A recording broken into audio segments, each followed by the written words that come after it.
Welcome back, Truth Seekers. The episode you're about to listen to describes puberty and the characteristics associated with it of a legal adult. However, the validity of whether or not Natalia Grace is in fact an adult is in question. Therefore, we here at The Deep Dark Truth wanted to caution our listeners. Updates for the case have been added to the end of the episode.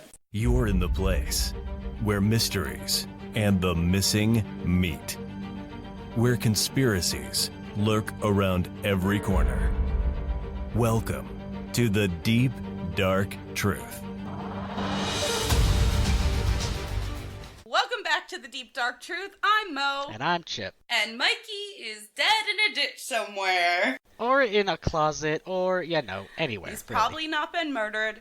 Don't worry, he won't end up on a future episode, but he is sick, and we suspect has perished. For the record, if I die while we're doing this podcast, you have my full permission to investigate my death.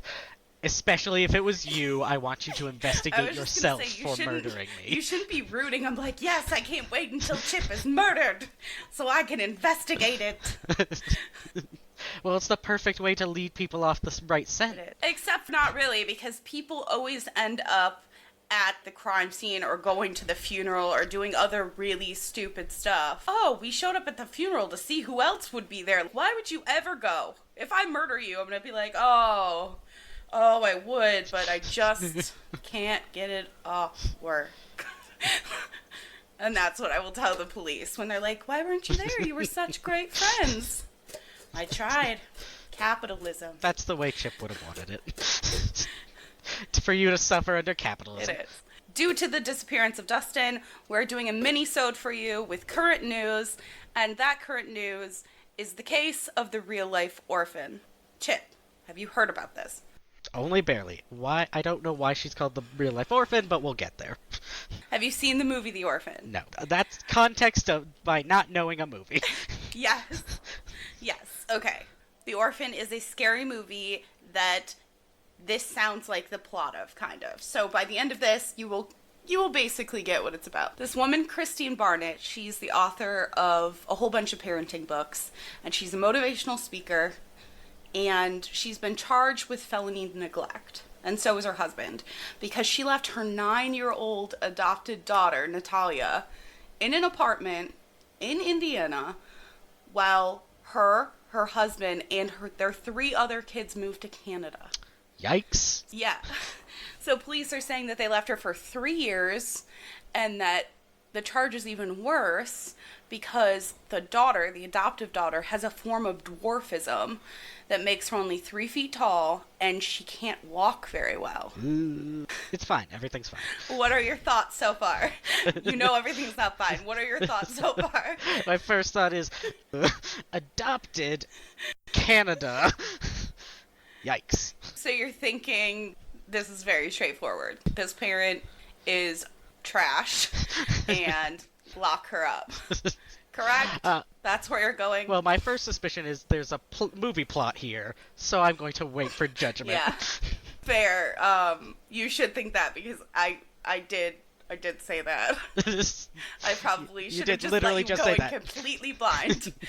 It's scary and creepy and a movie plot. Okay, so the family claims that the 9-year-old is actually 22 and has threatened or tried to kill family members on multiple occasions. Excuse me? Yeah. On one occasion, Natalia tried to stab someone.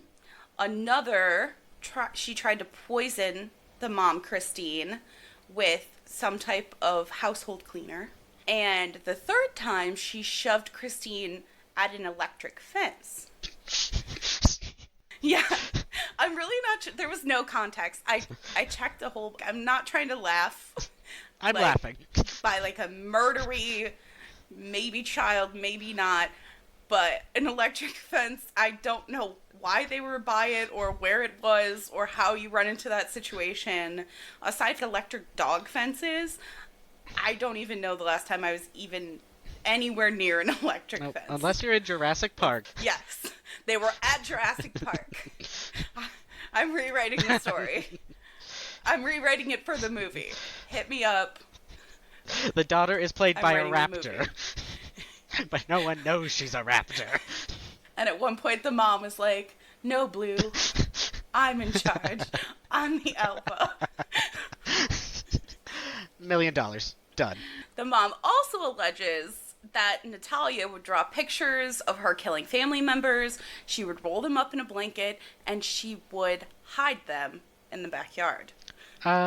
This feels like a ritual. This right here, I'm getting ritual vibes. Drawing is one thing, but then rolling them up and burying them in the backyard? I would go ritual vibes if she was burning them. In the movie adaptation, she's gonna be burning pictures. Based on true events, but definitely interpreted to be more creepy. It's already creepy enough, but I just feel we need better visual. There's actually quite a bit of evidence to support their claims. These are crazy claims to say that this 9-year-old girl that you adopted is actually 22. Although, well, she left her when she was 9 years old. 9 years old, allegedly. Although everything's allegedly. I have no idea what's the truth. Christine says, "The media is painting me to be a child abuser, but there is no child here. Natalia was a woman. She had periods. She had adult teeth. She never grew a single inch, which would happen even with a child with dwarfism.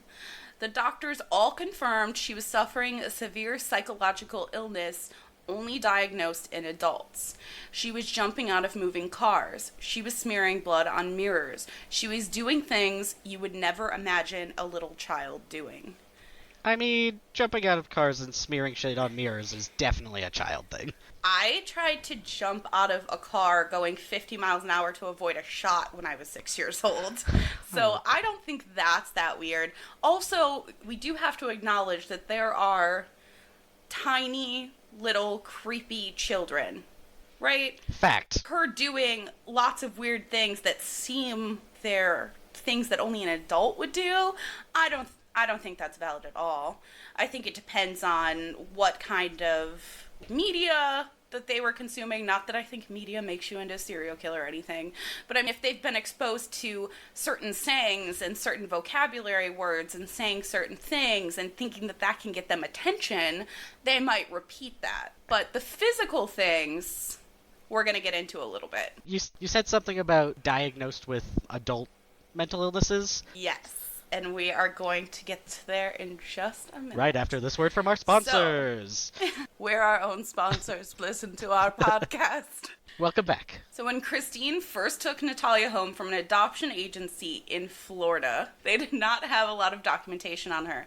Christine didn't think much of it, thinking that whatever horrible circumstances that led to her being left in foster care were likely the cause. What we do know is that she allegedly came to the U.S. from her birth country of Ukraine in 2008.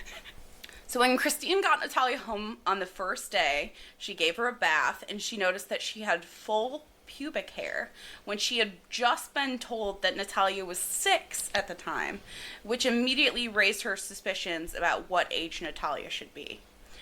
Later, a doctor performed bone density tests, and based on those results, said that Natalia was at least 14. This is according to Christine.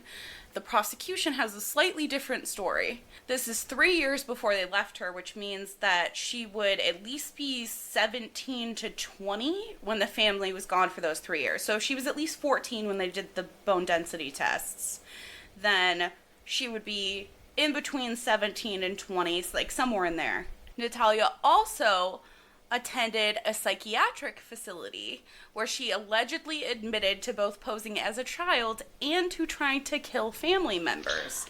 Due to those instances, a judge legally changed her birth year to 1989 so she could get adult care.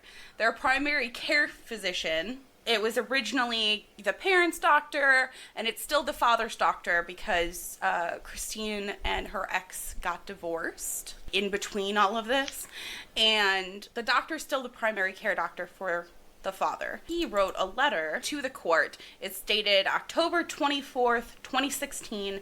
It says, "To whom it may concern, I am Michael Bartnett's primary care doctor. I am writing on behalf of Mr. Bartnett and in reference to his adopted daughter, Natalia Bartnett." It's redacted, but we know that that's her name now. But at the time, she was allegedly a minor, and there's things with redacting documents based on minors. It says, I know that both Mr. Barnett and his ex-wife, Christine Barnett, very well. I first met Natalia on 5/24/2010 and served as her primary care doctor until at least 2012. She had previously been adopted and fostered by at least 2 different families out of state. The birth certificate that was given to the Bartnetts showed a date of birth of 9/4/2003. This date is clearly inaccurate. Unfortunately, determination of her true age has been difficult. Records provided by officials in her native country, the Ukraine, are grossly incomplete. Also, because she has spondylophalangeal dysplasia, a type of dwarfism, conventional methods of determining age are not useful. She's been seen by both an orthopedist and an endocrinologist. Neither specialist was able to help substantially with age assessment. Over time, it has become increasingly apparent that this patient is substantially older than she claimed to be. She was seen by a dentist in 2011 who described her dentition as adult. A neuropsychology evaluation in 2011 described her as fully grown with secondary sex characteristics. This signifies adult sexual development. During an inpatient psychiatric hospitalization in 2012, it was stated that she was at least 14 years of age. A normal menstrual cycle was documented during that hospitalization. She was also diagnosed at the time with sociopathic personality disorder, which usually does not appear until at least 16 years of age. Around that time, she began admitting that she was over 18. This was about 5 years ago. Mrs. Natalia Barnett has made a career of perpetuating her age facade. She has continued to fool those who have the best of intentions. This includes previous and current caregivers, physicians, and her adoptive parents. Biggest victims here are Michael and Christine Barnett, who did everything in their power to provide care. At least I think that last word is care. It's kind of cut off. But the court alleges that Natalia was 8 and 11 during the hospital visits in 2010 and 2012, respectively. And they say that they have no idea how the parents were basically able to persuade a judge to change her birth records.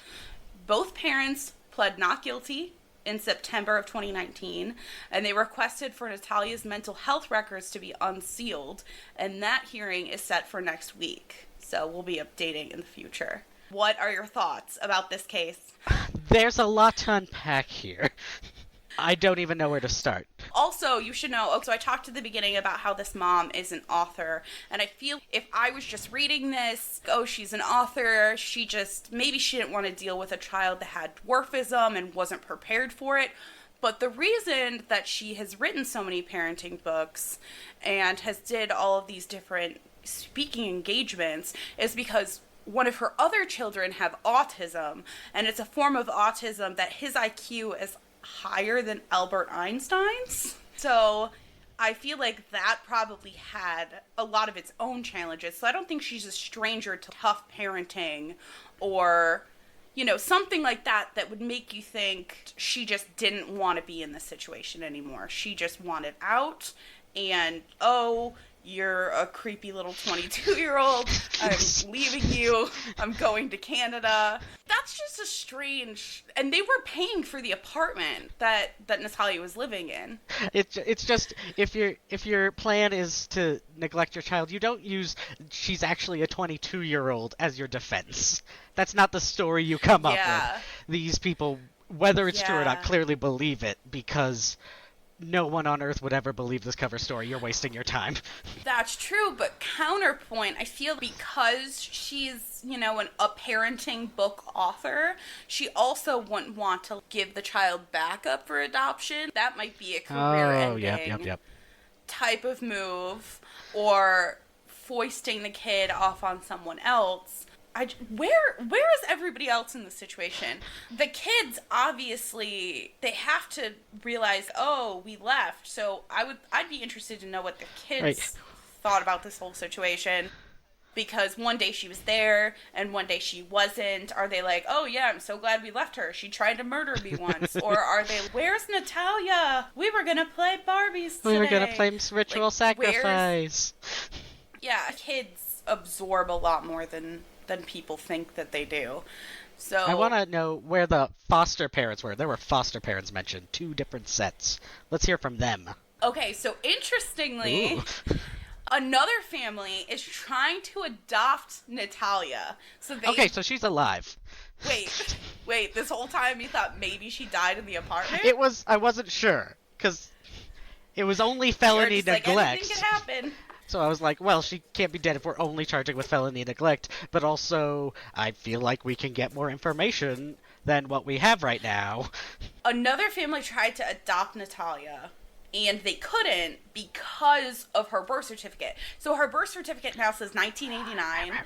Which would mean that she would be, according to the birth certificate, after the judge changed it, she'd be 30, or around 30. And so... Can't be adopted. Can't adopt a 30-year-old. Kind of reminds me of the case of the imposter. So there was this missing child, Nicholas Barclay. He was from Texas and he appeared when he was around 13. And this is in like the mid-90s. And a French fraudster contacted the family, claimed that he was Nicholas and that he had just, I don't remember the circumstances, but it was basically he was kidnapped and he was taken, and I'm pretty sure that he said that he was sexually assaulted, if I remember correctly, and they had done all these horrible things to him, and he had somehow ended up in, maybe it was Spain. He basically posed as this kid, and he was a grown adult. He was just enough of that baby face, possibly a teenager now, and it's been a couple years, and they haven't seen Nicholas since he was 13. There's an entire documentary on it called The Imposter that was made in 2012. Really interesting, but really infuriating, and you have a lot of questions about how did the family not possibly know? They were kind of warned that it might not be him, but it reminds me of that, of, the whole, aside from the movie The Orphan, that's the only other real life example I can think of that comes even close to it. Okay, so now I'm flipping back. So now, jumping back to, the doctor admitted that trying to age test like teeth and bones was inconclusive. So I don't really want to go by any of the dates given, because if you admit they're inconclusive, then why would I take your dates? Fair. But also, it's like, we can't tell exactly how old she is, but she has all of her adult teeth. And 9-year-olds don't have all of their adult teeth. You don't get your wisdom teeth, normally. Don't start coming in until you're a mid to late teenager. You get your 12-year molars around 12. That's why they're called that.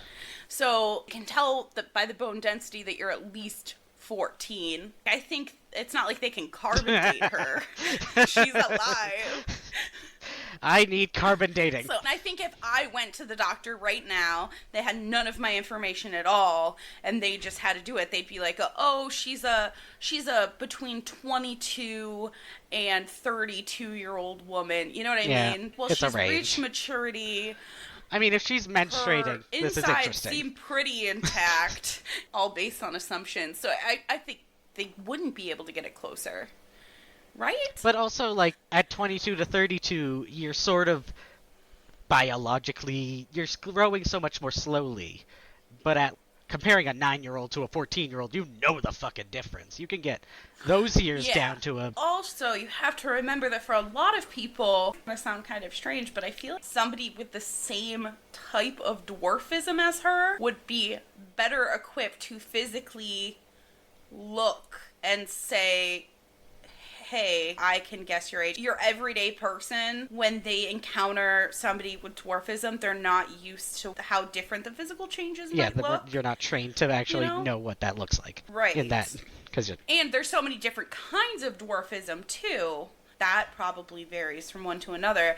What interested me is that she was supposed to be 6 and she had full pubic hair. That's just, something isn't right to me. But, if hormones are all messed up, fair. They did say that she had a menstrual period documented, so that's a big... But some people people do get them early. 6? And especially if, no, not 6.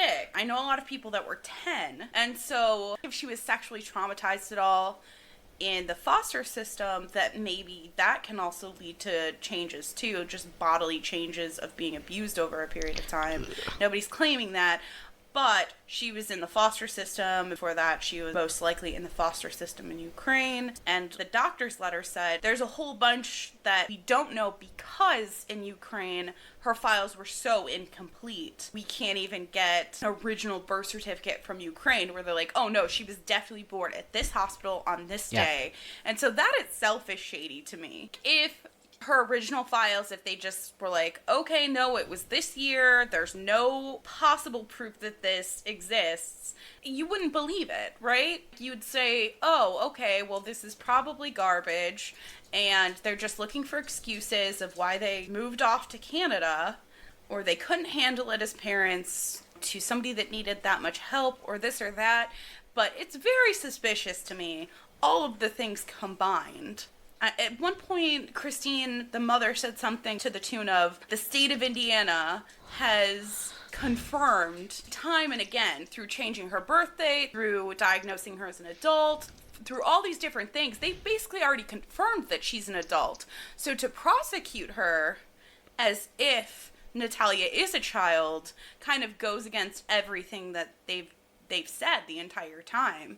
For them to come after her now seems kind of strange.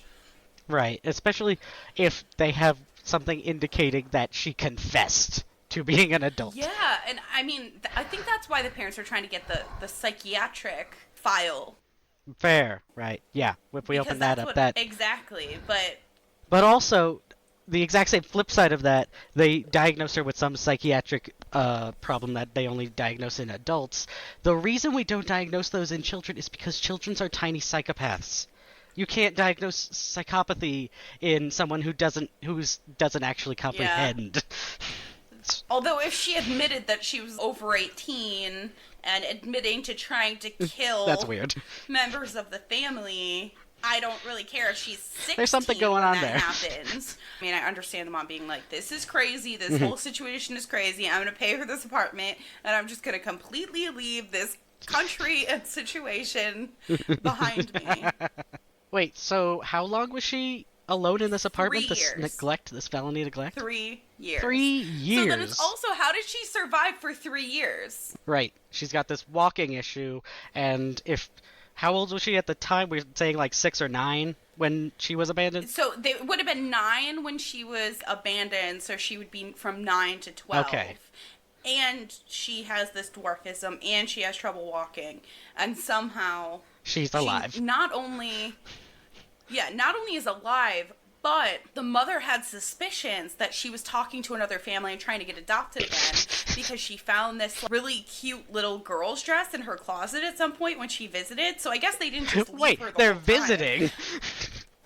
Yeah. Hold on a second. So this is the only instance I've heard of them visiting. So I don't know if this was regular by any stretch of the imagination, or something was wrong with the plumbing and they had to go to the apartment or something. From Canada? I don't know. I just know. Yes. I don't know. This is a whole new batch of questions that I'm not sure we have time for. Listen, all I know is the mom, Christine, said she had suspicions because there was a pink bike on the side of the house that looked like a little girl's bike, and a little girl's like froofy dress was in the closet, and she was kind of, where'd this stuff come from? Are you posing as a little kid again? I just like the idea that there was a conversation that they were like, we know you're an adult. We're going to keep this apartment for you. We're going to Canada. Bye. I feel for you. Just like, stay here. Don't be a little kid for somebody else. This is crazy. We'll just keep this apartment with all my good parenting book money. My parenting books didn't mention anything about what to do with the situation, so I'm going in blind. I need you to sign this NDA for me. Okay. Now I don't know what the fuck to believe. Yeah. So the middle of October is when this case is. So it's like next week. And then hopefully they'll unseal her documents, because I have so many questions. Right now it's the state versus what mom and dad say. And they also have like their family doctor who treated her and things like that to substantiate some of their claims.